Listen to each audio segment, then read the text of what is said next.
Might do a little bit of an extended version of the show. Going to check out what's happening here and see if we have to start over again. I don't know what that was all about. Says we're still live. We're live still. Great. I don't know what that happened for. We can all edit all that out, I guess. We're going to edit it all out.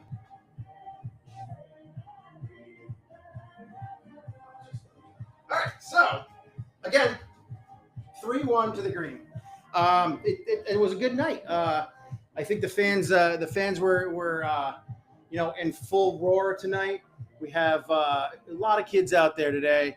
Game was sold out days in advance, and the fans brought it again as usual. But also the Green brought it. We had some returning players in the starting lineup tonight. Benny Prego back out there. We had some returning guys coming back, playing in relief roles as well. So we got to see Sam McCann come back to his team first time in a couple of years on Virtue Field. We had Tatavan came back. They didn't really put a lot onto the game, but that's beside the point. We'll get into that stuff in a bit. Tom, give me your first impressions that first half, because it was pretty much domination on the ball. Certainly domination on the ball, but that's not to say that BlackRock didn't have their chances. There was a save off the line from Marshall. Yep. From Ben Marshall. Obviously, we came away with the first half with a goal to the good, which was thanks to a very well struck shot from Zelafrey. I'm butchering the name, aren't I? No, you were good. It was Zelafro, yeah. Zelafro. Thanks to a really just intricate run from Jacob Leibovitz, that then went to Mo Ibra, took the shot, and the goalkeeper saved it and spilled out to Zelafro, who really made sure it was going to stay in the back of the net. Beautifully curled power shot into the right-hand corner. But I honestly think that BlackRock came to play, and they really showed their prowess. Every time it was going down to the end of our half, they looked like they might be able to produce something. They have a lot of guys on that team that are really skilled dribblers. They're really skilled 1v1 players on the edges. Benny Prego had all he could handle out here today, and it was really a struggle at those times where they did get the ball down the field, where they did have a good counterattack, where they're moving the ball well. There weren't a lot of times where on the rail, sitting on the rail, that I felt that they were going to score. I think it's a little bit due to the fact that I'm quite confident in our center backs to cover when our right and left backs get beat 1v1, because it doesn't happen often. And I mean, Benny Prego did do Benny Prego things. I will say he did make some really good tackles though, and I think he showed a defensive nous maturity that I don't think I saw when he was previously playing for us, and maybe it's just because he's in a different position. But I think he was quite intelligent. But you're right, there was a couple of occasions where he was bested, but that's why we've got Musa and Dahi and Ben Marshall at the centre backs. At the end of the day, we've got wing backs. Wing backs are going to be more attacking and slightly less defensive. Yep. And that's why you need those two big men in the centre, plus the return of Herseg as well. Right. Had a great game. So let's talk about the guy that, like, I mean, we always talk about this BlackRock team are doing sprints. Wow. I wonder if they get in trouble for getting cards out there or something. Let's talk about Julien Labordelou. What a player. He has been phenomenal. I would be so sad if we don't see him in a green shirt again next season. Him and Bakoto both, but really Julien Labordelou, because of his staying power, obviously he's managed to stay with the green when Bakoto is gone. And just his ability to dictate what is happening during the game is exactly what you need, especially in those high intensity moments. Obviously, it's great that we've got the centre back pairing that we feel very safe with, but you need someone in the midfield to basically be able to calm the game down, but also progress the game forward when we need to. And hats off to Raved, who also was having to fill big shoes tonight and actually did very well. I said Bakoto's gone now, and Yada wasn't here today, and so Raved had a big role to play, and I think he did it phenomenally well. But really, Julian Labordeloux's world. We're just living in it. Yeah, for sure, for sure. His talent defensively, his talent is to recover balls, to win those 50-50 balls. He's fantastic in duels. It just, there's not really many players even on the squad that can replace him, which is why he's out there. Probably 80% of the matches. And then not only that, he's also the guy that's going to be taking every free kick and every corner. I mean, we've got another goal from a corner tonight, thanks to obviously a bigger Jagby header, but the ball that went into from Julian Labordeloux's. And let's not forget that, and we'll talk about this with the man himself when he comes up here, but that Labordeloux's corner that he just let softly go into the path of Zach Zenga, 25, 30 yards away, that Zenga hit with real venom on the volley. I don't know how the goalkeeper kept that out, but that's Julian Labordeloux saying that up. That was a training ground maneuver that they both executed perfectly there. And it seems like the more that they play together, the more comfortable that they are, the more that they're kind of just they're linking up before the play even starts.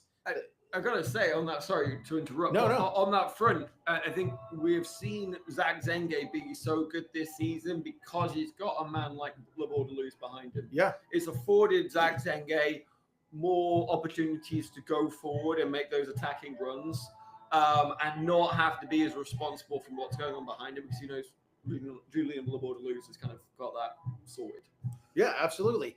He, I think that when Zach is able to move around, to just kind of freely move around and do basically whatever he wants to do, he really puts his mark on the game, and that's where you see big things happening. We sit and talk about how Zach bleeds for this team. He bleeds green. We see him score a goal. He kisses the badge. Every single game before the game, I pat my chest. He looks up, pats his chest, and it makes you feel as a person, as a fan out there, that he's not just doing it for himself. He's doing it for the club. He's doing it for the fans. It feels like it's personal for both the fans and for him. And every single game, I can't even imagine not having him out there. And he probably won't be here with us next year. We'll see, but I can't see him not getting at least called back up to Columbus or getting a loan somewhere in a USL Championship team, because he's grown so much over the past couple of years. Yeah, he's coming this season with something to prove. He's done it so well, and this team this year is a different level. And a lot of players I think we've seen in the past might not have been able to make that step up. But Zach Zenga's not only made that step up, but he's actually set the tone for everyone else on the field. Yeah. He is really matured. The way he plays has got so much more incisive.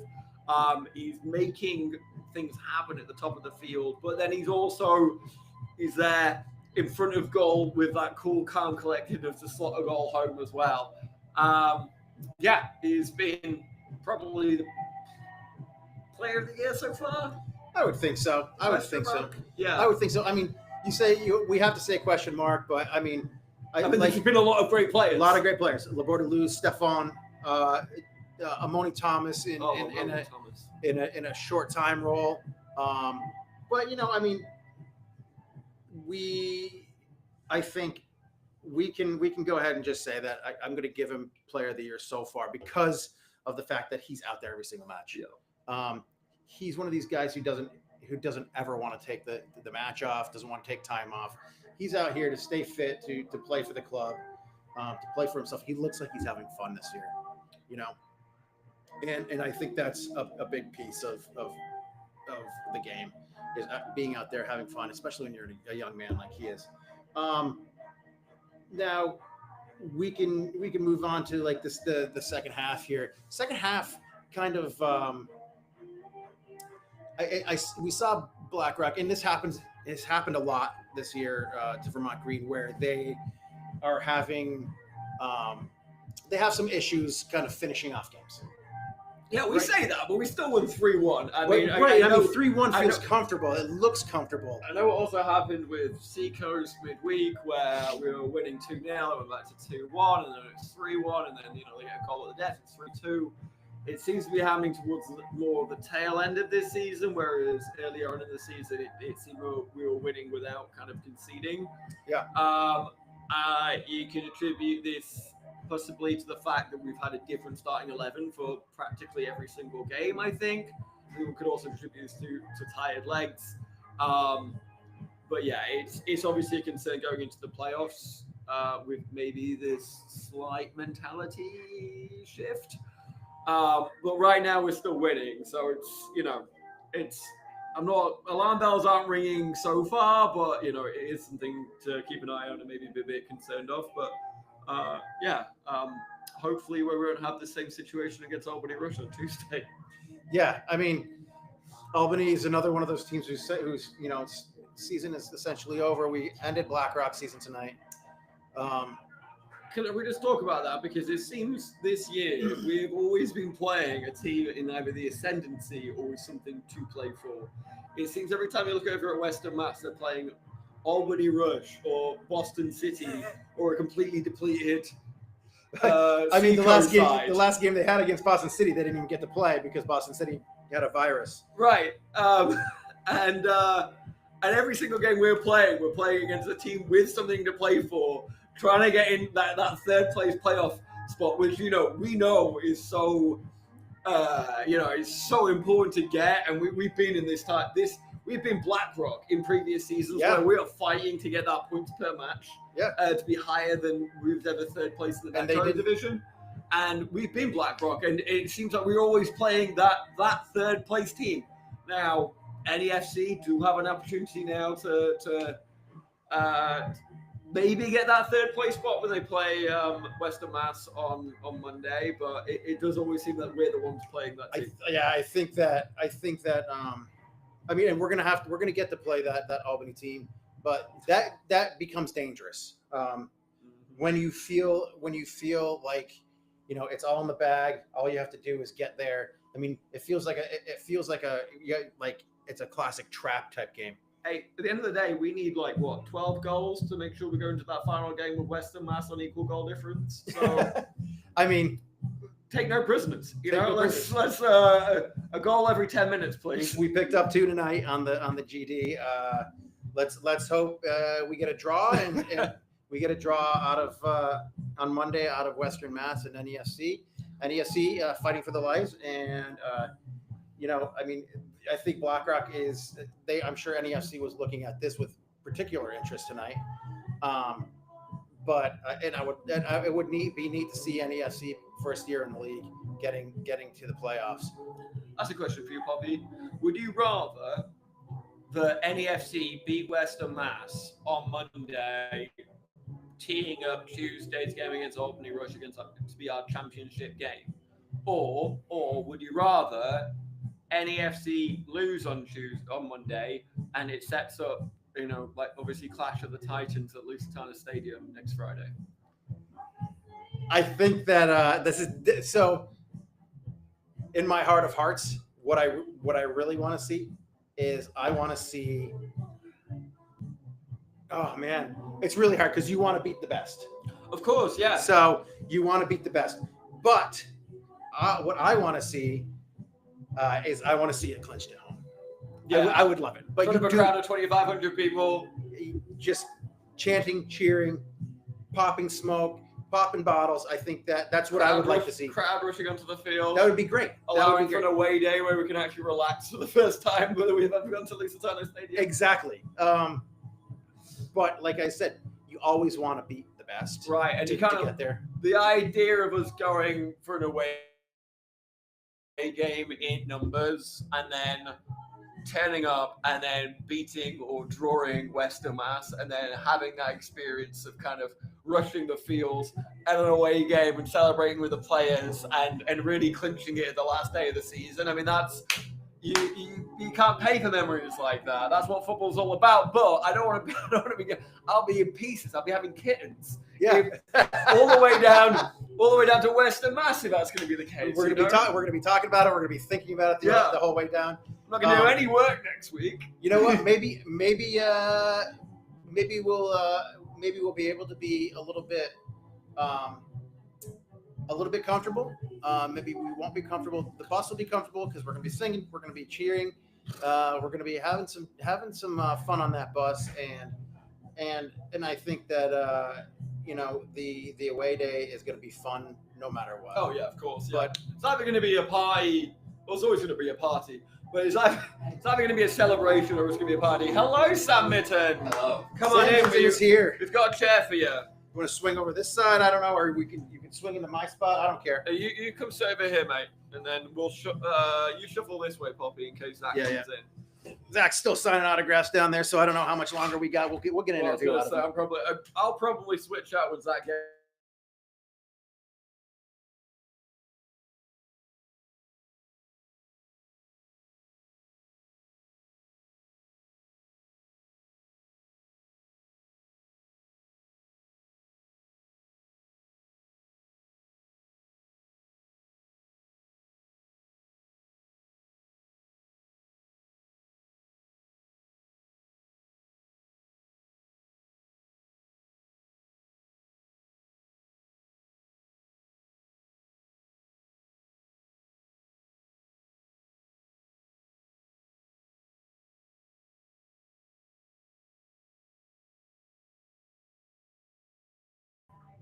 That's okay. But yes, We're back. We're back. Sorry, Sam, I'll ask you again. Yes. What did you feel about the game? Yeah, so, Fun was a strong performance. I think we're continuing to see this Vermont Green team kind of do better at taking the chances that they're given. I think Ryan Zellenfro getting that early goal was important, and also want to give a shout out to David Ajagbeg and the goal off the bench. When you look up top, I think the story also continues to be Jacob Labovitz. Coming in these last 3 games, and he made 2 of those goals today. Exactly. That first goal, by no rights, he should have stuck with that ball in the box. Yeah, and managing to actually get it off to Mo, who obviously had his shot saved. But Jacob Labovitz made that, and then the third goal, to Zach Zengen. Oh yeah, just absolutely class. And I mean, just being able to have, a relative veteran in the sense that, he's still a rather young guy, but when it comes to USL League 2, he's a grizzled veteran. But, shout out to him, and I think continue to see it, but kind of the defensive work of people like Musa Ndai and Brandon Marshall just can kind of go unnoticed. I think you guys were talking about this in the last podcast, but maybe, but you've got this split in the team of we've got these veterans, we've got your Musas, now your Benny Pregos, your Zach Zenges, your Sam McCanns, and then you've also got these new players that have really come through and shined, and obviously Amoni Thomas is in there.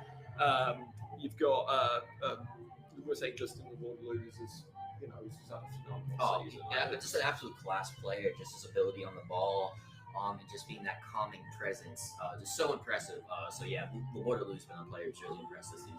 But really, I mean, just that split of these new players that have come through, regardless of the range, and then the players that have been here for a few years, you really be able to bring through these players and teach them really what it means to be a Vermont Green player. And I think that's been maybe part of the difference making this year. And why we're different is because we've got this kind of mixture.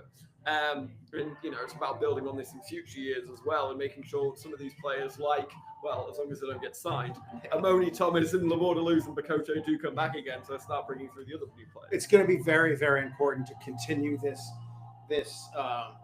high recruitment strategy, and bringing back some of these other players who have been in the past very very instrumental, right? Coming through as young players. And how are you doing? This guy right here. Take my seat right here, Zach. This guy right here is the guy that we've been talking about. Man of the moment. Man of the moment. Our man of the match. Yeah. The Maple man of the match. Deserved. Zach, talk to us a little bit about the challenges you had in this game in particular, because BlackRock is a fairly physical team, fairly physical team. So talk to us about like some of the challenges you had from the first half to the second half, and did any of their tactical changes change the way that you had to play the game? Yeah. First of all, thank you for having me on. Yeah, yeah. I appreciate it. Yeah, It's yeah. good to be here. It was hard to press them this time. They played in a 3-back last time we pressed them at their place. So we had our wingers kind of stay higher and press their outside backs. But this time they had their sixes drop down. So it was hard for us to go and press because there'd always be a little pocket behind us for them to play in. So we just decided in the second half to like hold off a little bit and then have our wingers stay a little bit higher and press if the ball went wide. But I think that was our biggest challenge, was off the ball, pressing them. I think on the ball we did well. We had some chances. We knew their line was high, so we put some balls in behind, and that worked a little bit. But we always create chances against teams. So, it was a hard challenge, but we know that. Zach, I got to ask you, was it a penalty? And should it be a red card? I thought it was a red card.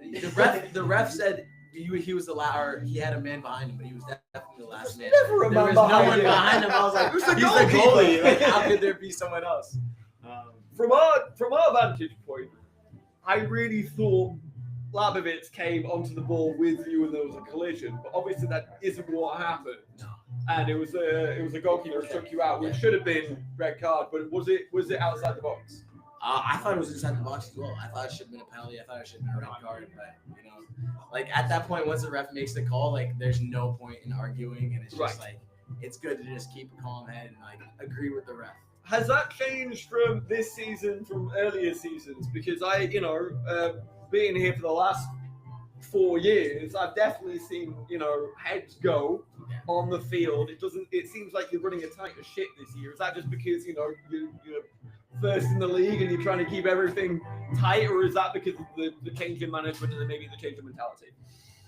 I think it's definitely a change in mentality. I definitely feel like it's a maturity that you just understand that you have to have a next play mindset where if something happens, like you can't dwell on the past. You just have to like say, okay, what can we do next? What can we control? And when a ref makes a call like that, you can't control it. So there's no point in arguing with him because first of all, you need him on your side the rest of the game as well.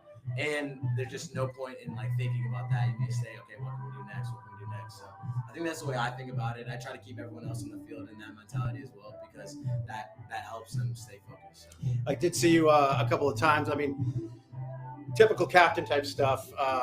One time down in the corner here when Dave was getting into it with number 4 there.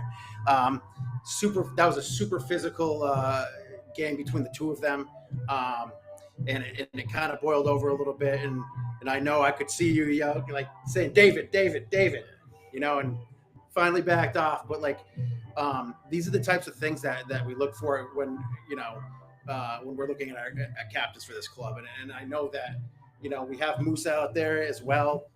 And we were just talking about as you walked in, what it means to have kind of a mix of veterans, because in the USL 2, you have such huge turnover every single year, that you have that mix of veterans and young kids who are being recruited. Like guys like Amoni Thomas who are being recruited, who could possibly come back and play another year next year. What does that mean to you to be able to come in as a second or third year leader on the team, and impressing upon the other players what it means to play for this club? I think that goes back to my first year. I had a great, like Daniel Pacella, Jake Ashford, like those were all very great leaders. And then also Musa. Musa's always just been a natural leader, and he's taught me so much by the way he treats himself on and off the field. And I think I've just learned by their calm states of mind and how they communicate with people. But I think I made it a goal of mine to be really good at communicating this summer. I think that's just a good life skill to have in general, but I think the way I communicate with these people or these younger guys on the team is really important because they look up and see like, okay, Zach's been here for 2 years, 3 years. He got drafted, like what does he do on and off the field? So I feel like I got to make sure that I'm leading by example and doing all the things and speaking in the right way. So, I want them to see that I have a calm mind and that I'm composed. And I think that's important for me to like show and relay to these guys. So We did see you actually picking up pennies on the bench after. I saw you over there There we doing go. that. Like he's still got that like youth club mentality. Go pick everything up at the end of practice, at the end of the games, and that also shows like that leadership quality. To get to back to the game though, But yeah, I gotta say that second got that the goal that you scored. Tell me what goes through your mind, because there is a long time between. I mean, that was a great ball from Leibovitz, but there's a long time from when you pick that ball up to putting it back in the net. How's that feel for you? You got the Green Mountain Boys down the left hand side. You've got the ball at your feet for a good 2 or 3 seconds. Enough time to think. If you ever jump off a big like bridge or something, you call that like a 2-thought jump, okay. because you've got enough time to think twice about things. What do you think in that moment? Is it a 2-thought moment where you're like, oh, yeah? How does it go for you? That's a very interesting question because I've been working on my mentality in front of goal for a couple years now, and I feel like I'm starting to get the hang of it. I just tell myself I'm gonna score. Okay. I remember the thought process like I'm scoring this. Do you pick a side already? Do you know where you're gonna put it from the way? Yeah, I just felt it. I felt okay. I'm gonna wrap this around the goalie. He came out a little bit, but then he hesitated. So I was like, okay, you just gave me that little pocket. I'm gonna take it. But I didn't want to rush it. I was like, I'm gonna stay calm. I'm gonna take my touch, look up, and see where the space is. So it's definitely it's a hard mentality. You have to stay calm and just realize that like, okay, I can do this. And I've been working on my finishing outside of practice a lot. So like, I think. Practice, so it's not like you can recreate this in training, Yeah. because obviously you probably got a one-on-one situation training all the time, practice all the time, but it's very different obviously in front of a crowd. For sure. It's hard. You can't replicate the crowd. You just have to get the reps in, and feel comfortable with the contact with the ball and the confidence with that. So it's just reps. I feel like Great finish, and such a needed goal as well. Right after the second half starts, that's where you want to be scoring. Yeah. So super composed. So when you guys are 3-1 now, that goal goes in. Is the mindset changed, or do the tactics change? Do you back up and say, okay, maybe we need to play a little more defensively? Maybe we need to back up and recycle the ball a little more, take some more time, just play a possession game, or do you still want to like go for the throw? Yeah. I think one tactical change we made was that we didn't want to play out the back. We wanted to play a little safer with that. There were some times where Nick saw the pocket with Benny and played the wrapped pass, which I think was great. Yeah. Great decision from him. But I definitely was saying, okay, Nick, like let's get the boys up. Let's try to hit it. Because we have like guys that can win the first ball and then run off for the second ball. Right. So I was trying to use advantage of that. So yeah, I think that was the tactic that changed. We still want to stay pressing. We always want to stay pressing and not drop off and give them space to play and, make them feel like that we're there and they don't have time to play. So that's always a key of ours that we keep. And so yeah, we just keep pressing as well. I gotta ask that, right? We've got 2 games left. We need 4 points to win our first ever championship. How does that feel as a veteran Vermont Green player? And how are you going into these last 2 games? And the question I asked Poppy before, now this is a follow-up here. Would you rather the NEFC beat or draw against Western Mass on Monday, go and play Albany Rush on Tuesday, potentially for the championship? Or would you rather NEFC, lose and we get that final game of the season against, the Titans up? Biggest rivals this year at least, Western Mass. So yeah, mentality and going into these last games, which kind of scenario would you rather like? So I would say right now my mentality and the team's mentality is we're practicing tomorrow. We have practice tomorrow. We got to do that first. We have to get ready, get the legs recovered and everything. So we're taking it one day at a time, which I think has been really good for us this year because last year we thought ahead too much. And we were like, okay, we have this coming up and we have this. And then we just kind of got scrambled when the moment came. So I think staying in the moment has been really good for us. And that's been a great mentality. So I'd say that's what our mentality is.